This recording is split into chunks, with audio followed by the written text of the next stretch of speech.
Le Real Madrid gagnera la Ligue des Champions 2025-2026. Alors oui, on s'est fait corriger par le Barça. Alors oui, on a perdu face à une D2, D3, je ne sais plus quoi. Oui, on vient de virer notre coach. Oui, Papiniere puis Aventa. Et oui, les supporters crient à sa démission. Est-ce qu'en 2014? Est-ce qu'en 2022? Est-ce que même en 2024, nous étions les meilleurs sur le terrain? Est-ce que nous étions les plus constants? Est-ce qu'on se faisait pas battre tout le début de saison? Quand vous voyez le classement là, je parle uniquement avec le top 8, hein. Je parle pas avec... Le PSG, c'est pas le PSG de l'année dernière. Manchester City, je préfère même pas en parler. Le Bayern, ça déroule comme chaque début de saison, mais il suffit d'un quart, d'un penalty au-dessus d'Harry Kane et c'est éliminé. Et le Liverpool qui nous a gagné avec un but d'écart quand c'était la crise chez nous. Est-ce que vous pensez sincèrement qu'ils peuvent pas de ce type? Est-ce que quelqu'un peut en Europe? Attendez, parce que je pense que vous me prenez pas assez au sérieux.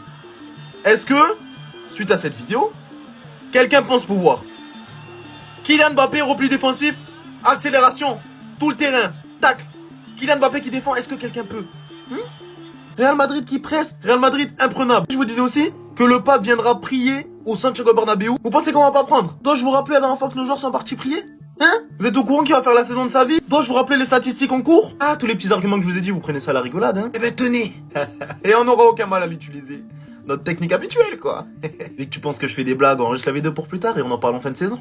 Un objet discret aperçu sur le bras d'Arda Güler suffit à lancer une rumeur de maladie grave. Mais de quoi s'agit-il exactement? Mardi soir, lors de la large victoire du Real Madrid face à Monaco en Ligue des Champions, un détail a retenu l'attention après le coup de sifflet final. Sur plusieurs images de la rencontre, un petit capteur blanc était visible à l'arrière du bras d'Arda Güler. Très vite, sur les réseaux sociaux, des interrogations sont apparues, certains évoquant à tort un éventuel problème de santé, voire un diabète, chez l'international turc de 20 ans. En réalité, il n'en est rien. Selon l'équipe, le dispositif observé est bien un capteur similaire à ceux utilisés pour mesurer la glycémie, mais son usage n'a aucun lien avec une maladie. Il s'agit d'un outil de suivi physiologique dont les données sont transmises directement sur le téléphone du joueur afin d'optimiser ses performances. Toujours d'après le quotidien sportif, Arda Güler utilise parfois 2 capteurs les soirs de match, ainsi qu'un bracelet en dehors du terrain pour analyser son sommeil, sa fréquence cardiaque et d'autres paramètres. Cette approche s'inscrit dans une tendance de fond chez les athlètes de très haut niveau, soucieux de contrôler le moindre détail. Si ces dispositifs sont interdits en compétition par l'UCI en cyclisme,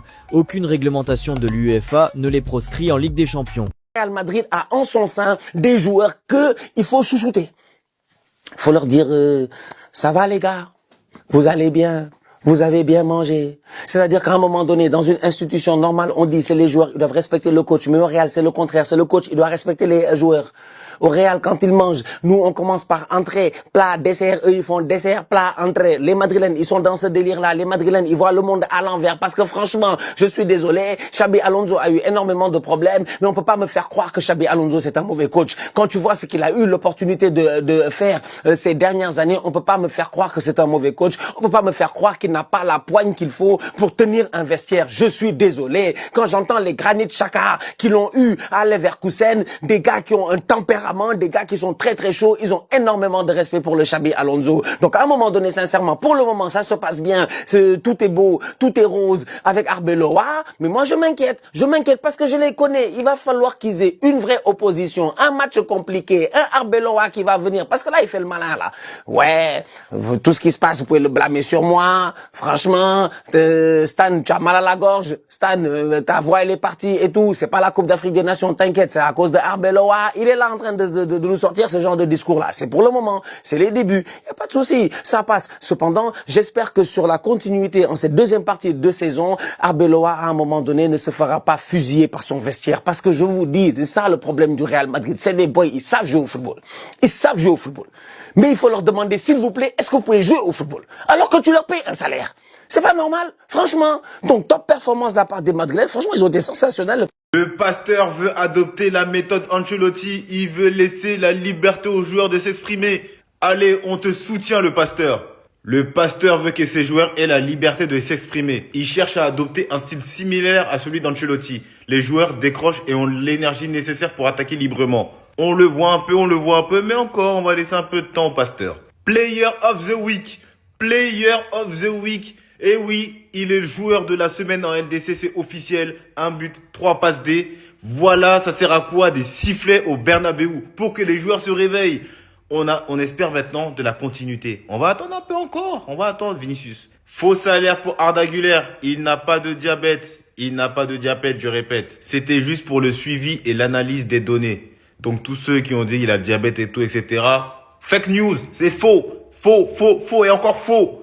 Je vous le montre ici, Arda Güler a joué le match de Champions League avec un capteur de suivi et de surveillance. Il ne souffre pas de diabète. Vinicius Junior est le joueur avec le plus de ballons touchés dans la surface adverse en LDC. Kylian Mbappé est juste derrière avec 54. Bref, qu'est-ce que vous pensez de l'actualité du Real Madrid? Dites-le moi un peu en commentaire l'équipe. C'est chez vous, abonnez-vous l'équipe, on en bleu sang.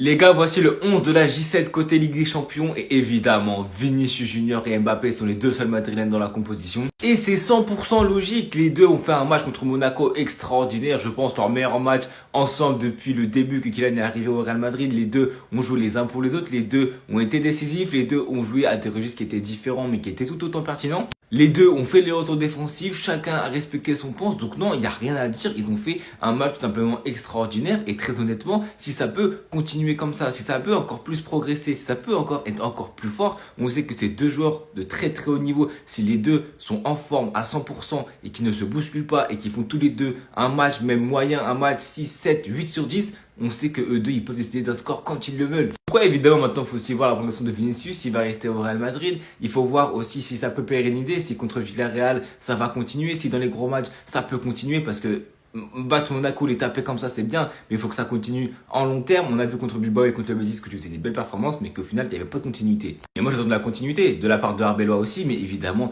des joueurs en principal, parce que c'est eux qui sont sur le terrain. Arbeloa, on sait qu'il est un peu plus laxiste que Xabi, qui demande moins de choses tactiques, qui est un petit peu moins exigeant. Quand on sait que le Real Madrid est un club qui se gère et qui se coach différemment, ça ne peut que être bénéfique. Arbeloa, il l'a dit, cette victoire, c'est grâce aux joueurs. Au Real Madrid, il n'est pas question de tactique ou de plan de jeu, il est question de passion, sacrifice et de caractère. On l'a vu avec Xabi, qui avait un semblant de vrai dans ce que vient de dire Arbeloa. Maintenant, je pense quand même que contre les gros matchs, contre les grosses équipes, tu auras des difficultés. N'importe quelle équipe se cassera les dents contre une grosse équipe, mais est-ce que ce Real Madrid-là, s'il continue de progresser, s'il continue d'avancer dans la bonne direction, vers l'avant, avec tous ses objectifs, comme on l'a vu avec Vini et Mbappé qui voulaient vraiment gagner ce match et qui ont tout fait et qui nous ont mis tous les ingrédients pour le faire, je me dis que cette fin de saison peut être beaucoup plus haletante qu'on aurait pu y penser. Je vous ai vu critiquer Kylian Mbappé par rapport à son documentaire sur sa fin de parcours au Paris Saint-Germain et son transfert au Real Madrid, qui l'aurait appelé de l'enfer au paradis, histoire de dire qu'il est passé de l'enfer au paradis en quittant le PSG en signant au Real Madrid, sauf que malheureusement, vous êtes trompés les gars. Non, vous êtes trompés. De l'enfer au paradis, ce n'est pas le titre du documentaire de Kylian Mbappé, c'est le titre du livre de Fabrice Hawkins, un livre qui retrace ce qui s'est passé les 2 dernières saisons entre 2023 et 2025, avant la révolution totale de Luis Enrique, c'est-à-dire qui valide globalement tout ce que je vous dis en vidéo depuis 2021, désolé pour mes haters qui passent leur temps à dire que je suis un menteur, que ce soit la guerre d'ego entre Neymar et Kylian Mbappé, la guerre entre les Sud-Américains et les Européens, Nasser El Khelaifi qui leur lèche les bottes, Leonardo qui se fait bully par le clan Mbappé, ou encore Neymar qui bully ses coéquipiers, et Messi qui n'en a rien à foutre de Galtier, qui manque de respect au club et qui se barre en Arabie Saoudite pour tourner une pub. Tout ceci est bel et bien arrivé, et quand Fabrice Hawkins parle de l'enfer au paradis, il parle donc de cette période qui était l'enfer au Paris Saint-Germain, au paradis, c'est-à-dire la victoire finale en Ligue des Champions, mais surtout et plus globalement, l'année 2025. Pour l'avoir lu, je trouve que le livre est intéressant, même si, oui, évidemment, si vous suivez mes vidéos depuis 4 ans, vous n'allez rien apprendre, vous allez surtout avoir la confirmation et avoir quelques petits détails que je ne donnais pas dans mes vidéos. Par contre, oui, il parle du documentaire de Kylian Mbappé et du fait que le Real Madrid a tempéré la sortie du documentaire de Kylian, car lui, dans son optique, à partir du moment où il quittait le PSG, il allait sortir son documentaire. Un documentaire dont on avait déjà parlé sur mon compte TikTok, que Kylian Mbappé effectuait pour sa dernière saison en Ligue 1, ce qui me faisait d'ailleurs depuis le début de saison 2023-2024 vous dire que oui, il va partir, puisqu'il est en train de préparer son farewell tour, et que non, ce n'est pas au mois de février qu'on a appris qu'il partait au Real Madrid, puisque justement, avec ce documentaire, nous étions déjà au courant. Et ce n'est pas pour rien, justement, si le Real Madrid lui a demandé de ne pas sortir ce documentaire, parce que ça aurait fait un petit peu trop cramer, puisque comment expliquer qu'il prépare un documentaire sur son transfert au Real Madrid, alors que soi-disant, il n'aurait pas d'accord avec le club du Real. Au final, nous sommes 2 ans plus tard, et le documentaire n'est toujours pas sorti. Je doute qu'il sorte un jour, mais ça vous montre encore une fois à quel point beaucoup d'entre vous s'êtes fait manipuler, non pas parce que vous avez mal compris le titre d'un livre, mais parce qu'encore une fois, vous donnez trop d'importance à la parole des joueurs, alors que ce sont les premiers à vous mentir.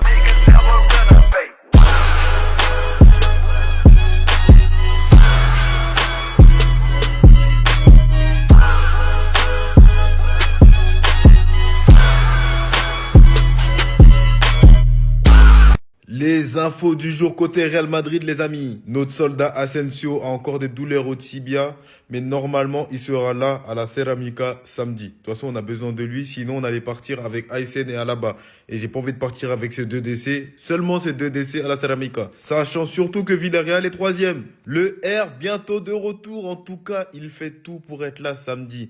Le R, vous êtes pour ou contre une titularisation du R, sachant que Mastantuono est bien revenu. Le pasteur dirige sa séance d'entraînement du jour. Le pasteur est là. Il est de retour. Enfin, il est bientôt de retour. La semaine prochaine, il sera de retour officiellement aux entraînements du Real Madrid, Trent Alexander-Arnold. J'attends amplement son retour parce qu'il va nous faire un bien énorme. Faut juste que ses problèmes physiques le lâchent un peu. Malheureusement ou heureusement pour vous, ça dépend dans quel côté vous vous positionnez. Rudiger ne sera probablement pas là samedi. Malheureusement ou heureusement. Et on a le retour de Brahim Diaz qui est de retour de la CAN. Est-ce qu'il va nous faire une deuxième partie de saison avec la continuité de ce qu'il nous a montré avec le Maroc? J'espère bien, même si voilà, le contexte Real Madrid est totalement différent. Il ne sera pas titulaire indiscutable, il n'aura pas la confiance qu'il a eue au Maroc. Donc, à voir. Bref, l'équipe, est-ce que vous êtes confiant pour l'équipe du Pasteur pour samedi à la Ceramica? Dites-le moi un peu en commentaire, l'équipe. Si chez vous, abonnez-vous à l'équipe en bleu sang. Le Marocain Brahim Diaz de retour aujourd'hui, jeudi, à l'entraînement avec le Real Madrid, les gars, après l'épisode Cannes, où il a totalement loupé sa finale. Enfin, surtout en tentant ce geste totalement fou, c'est Panenka. Il aurait tenté le penalty. Normalement, il aurait peut-être marqué, il aurait été le héros, bien sûr, du Maroc. En tout cas, il était de retour aujourd'hui avec, bien sûr, son club, donc pour préparer, bien sûr, le match du week-end. Des nouvelles également de Trent Alexander-Arnold. C'est vrai qu'il est arrivé l'été dernier, mais on a l'impression de le voir jamais jouer parce qu'il est tout le temps blessé. En tout cas, les gars, il est proche du retour. Trent sera de retour de blessure la semaine prochaine. On va parler cette fois-ci du nouveau coach Alvaro Arbeloa. Ça fait déjà, on va dire, à peu près 2 semaines qu'il est entraîneur du Real Madrid. Et en tout cas, les gars, sur les 3 matchs qu'il a pu coacher le Real Madrid, il a déjà fait jouer quand même 5 joueurs de l'équipe B. N'oubliez pas que c'est l'ancien entraîneur de l'équipe B. Donc, il connaît bien sûr très bien ses joueurs. Donc voilà, c'est vrai que les jeunes ont eu pour l'instant pas mal de temps de jeu avec Arbeloa en équipe première.